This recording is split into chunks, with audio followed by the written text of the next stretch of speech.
Thanks everyone. I better start with an apology. This is the third old grey-haired joker in a row that's presenting to you. I'll speak for yourself.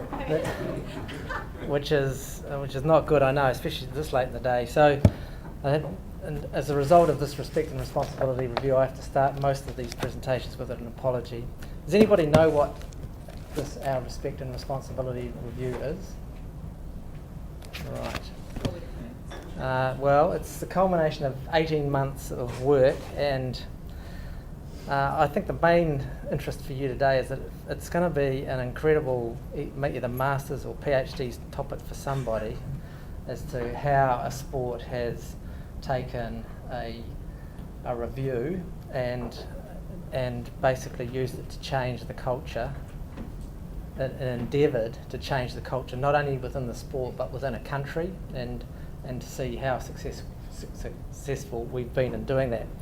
So I'll give you a little bit of background first, hopefully. I can get this down arrow. Yeah, that's fine.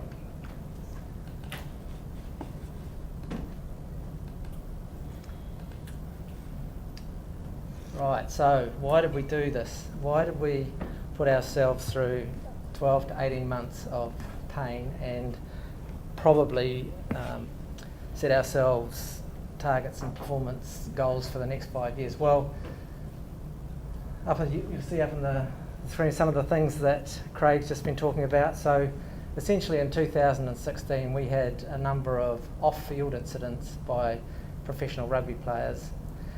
And I've been in rugby for over 10 years now, and we've had issues with professional players behaving badly in their private time for a long time. Usually alcohol, violence, getting a bit tittled and picked on in a pub and getting in a fight. This particular incident that caused this involved the Chiefs team, where they hired a stripper at their what everybody over here apparently calls Mad Monday, but basically the end of season celebration. So you get to the end of Super Rugby, in our case, the team goes out on a day out and they hired a stripper, and they might have got away with it, but for two things. One, they, according to her, didn't pay her. They cut her out of $50 that I might be able to tell somebody over a beer later what that related to.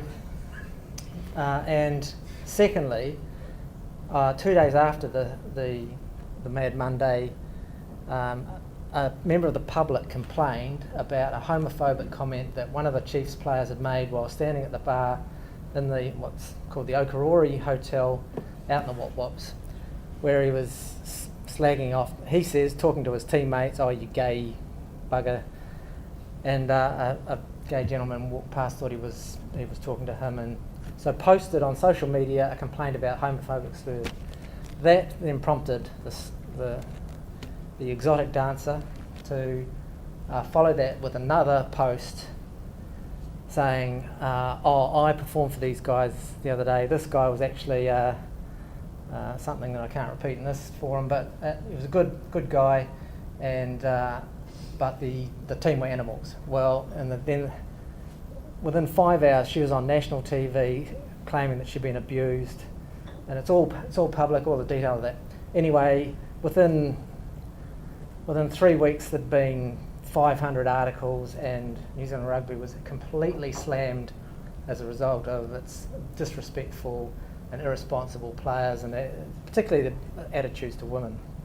And some of those other instances you'll see down the bottom right corner, Lossie Filippo, young, troubled sort of upbringing guy, gets in a fight in a bar in Wellington at 4 a.m. in the morning, and severely injures a guy and hits a girl in the course, and then gets discharged without conviction in the courts. Well, so there was just another furore. Then Aaron Smith. So by the time we set up the review, there's just national outrage at what's going on in rugby, and how the culture's toxic, and what are we going to do about it. as you see there, and you'll see as I go through this, we do a lot of things really well in rugby, and you'll also guess or understand that with 220 full-time professional players and another 400 semi-pro players, we get people from all different backgrounds and all sets of circumstances. They don't come to us with a blank sheet of paper and say, okay, make me into a good guy. So we have done a lot of things right, and if you look at the national stats for this sort of offending, professional rugby players are actually lower than the national average. So it wasn't that things had deteriorated, it's just that the profile that they were given has increased enormously, as we've seen just in 2017 with Weinstein and all of those issues. So we set up a review process. I'm not going to go through all of that, but for those of any of you that are interested in how to go about doing these things, we essentially set up a completely independent panel, and we gave them a terms of reference, which initially were really to look at the professional game. How do you deal with education around alcohol? We have a personal development program for players that hopefully helps them get balance between rugby and life after rugby, and helps them with budgeting and every aspect of their life, both in and around rugby. What are we doing around talent development, not only for players but coaches and team management and everybody else. We'd done a similar sort of study 4 years ago, so they wanted to reevaluate that. They did an online survey. As you can see, all of the different activities that this review panel came back. But one of the main things that they did was after a couple of months with those terms of reference, they came back to us and said, actually, we don't like the fact that our terms of reference are only narrowed down to professional rugby. You are such an iconic organisation. You have such an influence on the culture, not only of rugby players and people associated with rugby, but the entire country. And so we want to look at the impact of on the whole of the game of all of these issues. And we think that rugby can be used as the vehicle actually to change the culture in New Zealand. Now, which is it's a massive call, and you'll see you'll see the sort of scope of the things that they've expected us to do as part of this report. So they create they write up these 6 aspirational goals.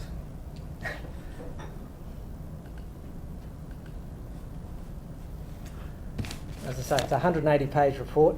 It's available online if any of you are interested in reading it. But essentially what they do is they identify these 6 areas where they say that New Zealand should focus with its activities. So first one is around inclusive leadership, and that's all sorts of things from setting up a set of what they call a charter, but essentially a set of values that would govern what every single person associated with rugby needs to observe and live by if you're going to be involved in our sport, through to relationships with Māori, the tangata whenua in our country, all those sorts of issues come under inclusive leadership.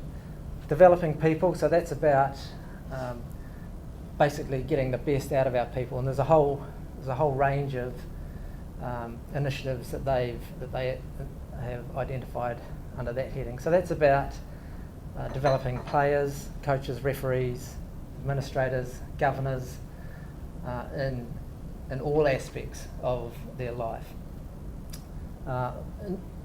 Integrity, so that's about looking after the well-being of players. So the sorts of issues that they cover under that are things like mental wellness, and the fact that mental wellness is just as important as physical wellness, concussion, alcohol,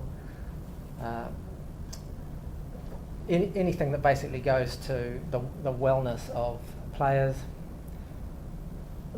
The empowering, the gender equity piece, well, that's probably self-explanatory, but that's about not only on the playing field, that's at all levels of the game and all aspects of the administration of rugby. Proactive engagement is essentially about making sure that all of the communications that we have in relation to the game are inclusive and respectful. Sorry, I should have gone back when I talk about inclusive leadership too. So that is where the diversity piece and comes in as well. So it's about involvement of what's been talked about a lot today, LGBTI community, and in various aspects of the game. So come back. The proactive engagements around comms, all the comms that we issue in relation to the game should be inclusive and respectful, and they should encourage engagement in all of rugby with the solutions to these problems. And the last piece is about, well, none of this is worth anything unless you actually measure whether or not you are achieving it. And a very important piece for them anyway is setting up an independent complaints process. So the people who feel that people involved in rugby haven't met the charter or the standards of respectful and responsible behaviour can be held to account. So that's 5 minutes on 180 pages, and I don't know. They've basically ended up splitting the goals into short-term, medium-term, and long-term. There might be 180 things that they've identified that we should be doing, and I'll take you through, not in much detail, hopefully, but just some of them, just to give you an idea of the scope of this project. So this was produced towards the end of September, October last year. So what did we do? Basically, the board adopted it in principle, set up an executive governance group, so that's the CEO and senior management of the team. Hired we've got a program manager who sits on the executive of the organisation. It's a cross-functional project group, which I'm a member of. Fortunately, I'm in a minority in my bio figures in rugby now, but primarily my role I'll come to when we get to the part 6, which is really around accountability and setting up complaints processes and dealing with allegations of misconduct and breach of the charter. We've set targets which we aim to be measured by. I've got a slide here which will show you those, and literally it attaches to if we don't achieve them, it affects every single person in the business's bonus. We're in the process of formalising a project plan, which you can imagine the range of activity that this covers is vast. And then the baseline piece is around, because I've said you now got to sort out the whole of rugby. We've now got to go out to all of our members and say, well, how many women do you have in management roles on the board? So we've got to look at the baseline for things and for each category of disability and where we're looking to be more inclusive, Māori, Pacific Island. So you've got to find out what is the current state of involvement of all of those different groups of people, and how do we measure whether or not we've been successful in bringing more of them through into leadership roles. And then we need a comms plan. So build up a framework, and you can see basically that most of this is an addition to business as usual for us. We have hired a project manager. There will be additional staff required to provide resources in this area, particularly around education, but it involves everybody from the board, everybody in the whole of rugby. And so that's just you can read that at your leisure, but basically there's a shortish list of some of the things that we've started on. So creating a charter. I mean, if you can believe this, as an organisation, we've never really had a set of clearly articulated values and actually develop that into what those values actually mean in practice for people. So that's what we're endeavouring to do with a charter. Talked about the stock take of diversity, the rainbow tick. Does everyone know what the rainbow tick? Basically, it's essentially a sort of an accreditation that you are an organisation that welcomes and are inclusive of all different ranges of people, from LGBTI, ethnic groups, and so on. And you basically have to be able to demonstrate to the Rainbow organisation that you're an organisation that welcomes people of that all people of any background, and from the time of interview through induction through their employment with your organisation. We've got a Māori rugby board that sits alongside the New Zealand board. It's historically been had a very minor role about running Māori rugby tournaments.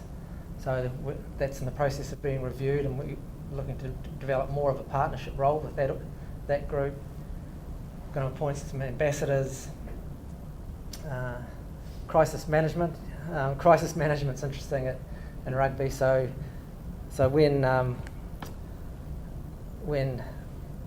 Scarlett posted her Facebook message about her performing services at the Chiefs function, you can imagine that the whole of New Zealand rugby then sort of just the amount of people involved and the amount of time and effort and the way in which you manage that through the media it's just an incredible amount of work and angst. And so establishing a crisis management framework is incredibly important. Not many rugby organisations do that well. KPIs, so we've got these annual targets I'll show you later. And then there's a whole range of things that we're doing around developing processes for development of players and coaches and so on.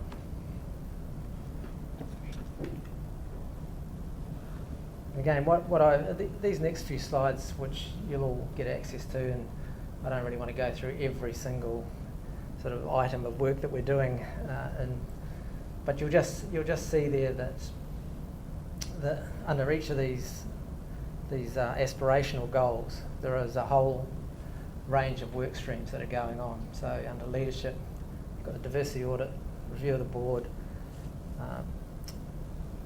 We need a strategy to increase the engagement of Māori and Pacifica. Rainbow tick, we've got that in New Zealand rugby, but it's the case now of rolling that out across all of Super Rugby and our provincial unions. We have a personal development program that we run with the Players Association. That needs a lot of work to be improved. Most of these things we're doing some of already. So as daunting as this might read at first glance, it's really about building on a whole range of things we were doing before. Well-being, so there's an education audit, developing a leadership development framework. So a lot of things that we're engaged in. The main one around gender equity is right at the minute that I'm involved in is for our Black Ferns, our national women's team. We're about to, we've got hopefully the final bargaining meeting on Tuesday to agree a collective employment agreement that'll make them part-time and professional players. First time we've ever had professional women players in the game, which will hopefully create a pathway. First time we've ever had professional paid 15s players. We've had professional 7s women's players for a couple of years. And then growing the women's game in New Zealand is actually challenging because it's not something we do directly. Most of that's done through our provincial unions, so we've got to engage them in growing the women's game. It's about putting on more resource so that there are women's development rugby managers that work alongside male or sort of other rugby development managers, bringing women through into governance roles. We talked about earlier today about organisations that have very poor records in diversity, or New Zealand Rugby has had a woman on the board. In 125 years, we've only ever had one woman on the board, and she got on 1 year ago. So we have a very poor record. We have a provincial union membership that is very resistant to change in the governance space. So we're a long way behind in that. We are looking at effectively women's Super Rugby comps. All those sorts of things now are in the pipeline. We've overhauled all of our comms and engagement comms plans, and we have set up an independent complaint system.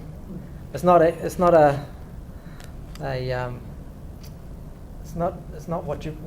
really what's envisaged in the report, which essentially was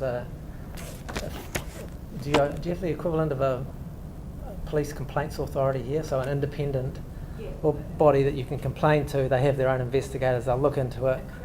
We have for the criminal triple C type of thing. Yeah. So they had this idea that we would set up a sort of a national complaints framework, that anybody who had a complaint about anybody in rugby would be able to refer it in, and it would be investigated, and people would be held to account. We haven't got quite that far yet. We've basically got this independent triaging system in place. We've had it running for a few weeks, and we've already had 3 or 4, as in one case, serious complaints. So that's underway, and we've appointed an advisory board, and basically that's a group who will meet twice a year and evaluate how we've gone against all of these work streams and whether we've actually put in place the recommendations that are contained in this. I'll just put that up there just as an illustration. Again, you don't need to be concerned about the detail, but essentially what that means is that each of those percentages that are up on the screen are percentages of our bonuses that we will or won't get, depending on whether or not we achieve any of those targets. So it's real for all of us. We're all engaged, and there's a vast amount of work. This will take years. I mean, if you're thinking about culture change across the whole of the country in all of these sorts of areas, attitudes to women's respect, being more responsible, inclusion, gender equity, all those things that we think we've set ourselves up to lead the country in these. We can't even get rid of drunk driving. Despite years and years and years of media and publicity, and yet we've set ourselves a challenge of re-engineering the culture of New Zealand. So, watch the space. Fantastic topic if you want to. Do PhDs or master's papers or whatever, I'm happy to provide you with any of this stuff if any of you are interested, because it is interesting, and I don't know if there's any other organisation in world sport that's doing this sort of thing. So yeah. Anyway, might get invited back next year to give you an update. See if we. Join in. Thank you, Pete.